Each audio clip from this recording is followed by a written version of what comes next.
Good morning. This is Sarah Rose Solly, and you're listening to the Barbie Trauma Podcast. Our main goal is to share conversations that will help end the stigma surrounding mental health and trauma.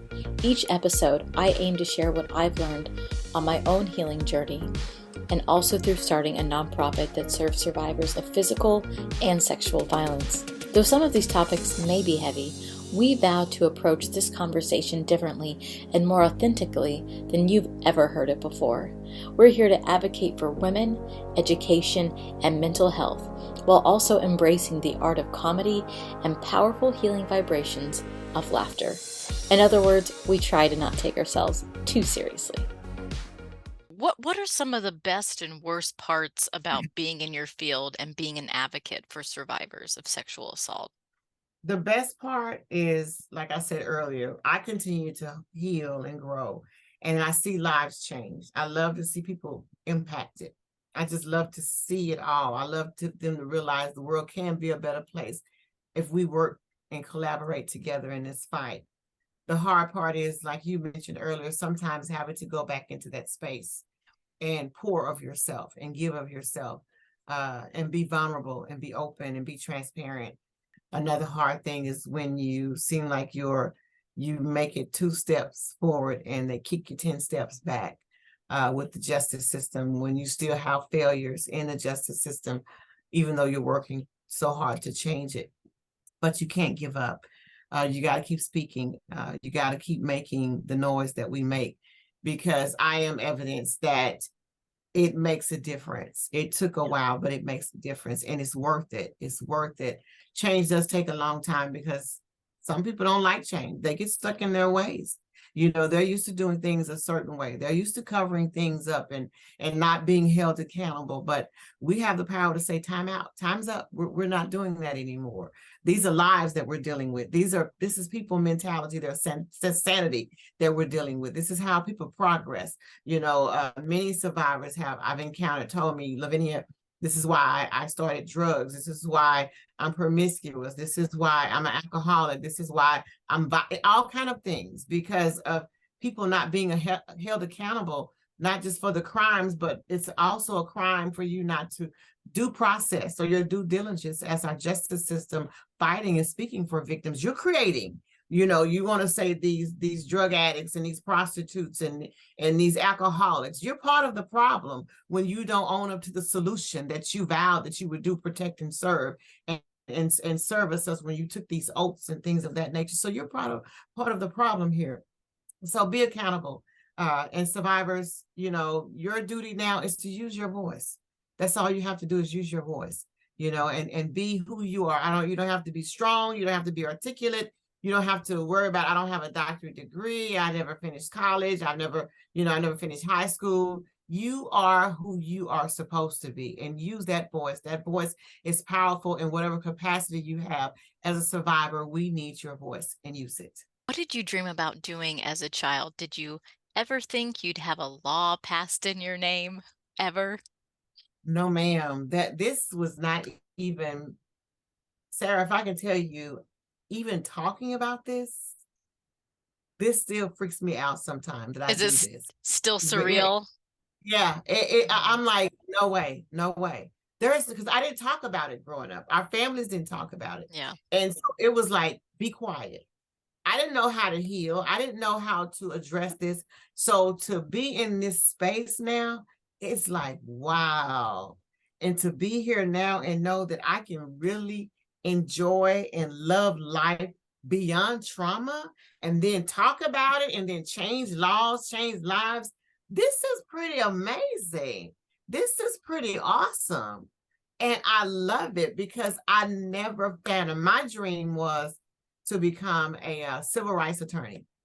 I grew up Thurgood Marshall, and with my grandmother just watching like Perry Mason shows and different things, and reading about Thurgood Marshall and loving history. I love the whole idea of fighting for others. And that's what really gets me is I'm actually still fighting for others. You're said, God, doing it. You I are said, Lord, doing it. sense of humor. And then it is so funny. I told my husband, I said, I'm not a lawyer, but I am the law. He just fell out laughing. I said, what is that? That's does even that? better. That's so much I better know. than being a lawyer. It was so funny when I thought about it. I'm like, oh my God, because this is I wanted to fight and speak and be a voice. And I thought, I gotta go to public speaking, I gotta do this, I gotta do and things just trauma happened, life happened. I got married, I had kids, I had miscarriages, more trauma, things were going piling on top of me. It benefited me in ways that I needed that I didn't even realize. And like I said earlier, the perpetual healing, the overcoming, the thirst and the hunger, that's how it benefited me. And I needed that in my life because I have been through so much trauma and brokenness. I never thought I'd be in this space, but I wouldn't trade it for the world. I would not trade it for the world because I do. I feel like I do fight exactly what I wanted to do as a Miss Thurgood Marshall, fighting as a advocate for others, because that's all that a lawyer in the capacity I want to serve as an attorney did, is fighting for the rights and the injustices of others. When you're not fighting the fight and you're not out there changing lives and saving the world, who is Lavinia on a personal level? Can you tell us just a little bit about your family? You mentioned you have a husband and kids, and maybe what some of your hobbies are. Lavinia is a goofy country ghetto girl, is what I like to call her. I love to have fun. I am so goofy, and I used to almost be ashamed that I was so goofy because I like to laugh and have fun. And I said, people are gonna look at me weird. But now my attitude is I don't care because this is who I am. I enjoy myself. I enjoy laughing at myself. I enjoy laughing at my family and my husband. But we have one son, surviving son. I think he's 31, and we have a grandson that's 11. And oh my God, my son and my grandbaby are my life. I love how you Uh-huh. said you think he's 31. Yeah. You gotta, oh, he's like 30, 31 or something. Like that. But yeah, but that's me. And I love to sing and dance. And if a video surfaces of me and she's acting crazy, I'm not outlandish, but I'm just me. Comedy shows, that's just me. I'm just living my best life in my 50s. And I never thought I never thought I would survive to see my 50s, honestly, because when you have a traumatic brain and you stay there, I always thought of death because of what I went through, and I know how my life was held in the balance that night. And I never thought I would see the light of day, or I would not live to ever see life or live my life and enjoy it.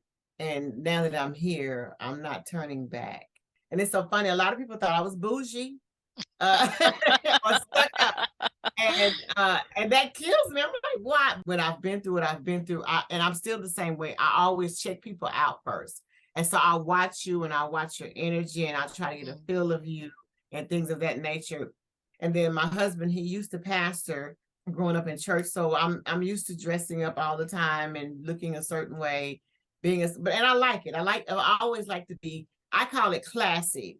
Some people call it bougie, but I like the classy look. For one, my grandmother raised us that way. We don't expose ourselves for everybody. She said, you leave a man to imagine. When I was raped, I was really devastated beyond measure, because I'm like, you took something that didn't belong to you, because that's how we were raised. You were saving that for your spouse, and that's like a prize that you esteem. And for someone to come in and just take it, and with a knife, it takes you to a place that you don't really even understand or can describe, because that was not yours to take. I was that person. They thought I was bougie, and I'm not. I feel I'm just a classy lady, even though I've been victimized, because at one point in my life, I thought I was no longer worthy to carry that classy person, that people would see me differently now, because I had been raped, I had been spoiled, I had been ruined, but my faith restored me and showed me otherwise, that demonic act that happened to me didn't take away who I was as a person and who I was designed and created to be. Well, for what it's worth, I don't think you're bougie. Thank you. It's so nice to hear about your family and the things that you do in your spare time that are, involve just silliness and laughter and dancing, especially in your line of work, can be Yeah. so heavy. It is so Yes, important, again, to keep that theme of yes, being light, of letting laughter come in, letting joy flow through these other ways, and not just staying so stuck in the Yes. negative and the heaviness of it all, because that can be really easy to do, Yes, to go ma'am. backwards. Yes, So ma'am. I love that. I love what you shared. Real quick, if you could have any one superpower, what would you have? Or what would you choose? My superpower, and this may sound weird to I, people. I feel like silly even asking you this question, because I feel Ah, like you're already like a superhero. Like your power is, oh, you have a law. Oh, you already fight for crime, I fight for know, right? others. Right. As soon as I said, But I'm my like, that's a silly question to ask her, but go ahead. okay. My superpower, I wish I had the power to heal. And I know in a sense it's kind of like you help heal others or teach others to heal after trauma. But I'm that person. I actually want to not like the Benny Hinn's and blow on you, but it's like I really wish I had the power to touch and speak over people and heal them from their infirmities. I don't know, it was just something about me reading and studying about Jesus and how he did that for others. The lame can walk, the dumb can talk, the deaf can hear. And it's like I wish I could do that. Like go up and whatever's ailing you in your body, if it's cancer, if it's alopecia, whatever, if it's big or small to you, that I can just touch you and pray with you and give you healing. That would be a superpower. I would just love that because I know what it is to suffer with my own health challenges. I know what it is to see my mom suffer and die of health challenges, my grandmother, and just to see people you love. And even still, some people, certain experiences you still have to go through for yourself to build and cultivate your own faith. But still, I would still love to do that. Well, like I said, I feel like you already do on some levels, just you sharing your story, sharing that voice, you are helping somebody out there alleviate their pain just a little bit. So our time here is coming to an end, but a couple things I wanted to mention before we end the episode is, how can people or organizations that are interested in booking you as a speaker or a consultant contact you? They can go to my website at laviniamasters.com. Do coaching, I do training, trauma-informed training for organizations. We just did the law enforcement, first responders training, speak at colleges, at universities, high schools.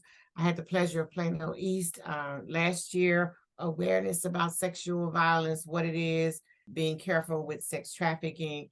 I do empowerment with young folks. It just doesn't have to be about sexual violence. I also do consulting, not just for schools, law enforcement, for directors and producers of movies, keeping you trauma informed, how you're dealing with your actors and different scenes. And, maybe if an actor maybe have been a survivor of a crime, a sex crime or something of that nature, or if they're involved in something and they may be responding a certain way while on scene or while you're taping, and you can just be aware of different things or making sure they have resources, and very diverse in the work I do. So go to my website. That's why I lead you to my website. Well, Lavinia, it was a pleasure as always. Thank you so much for being here today.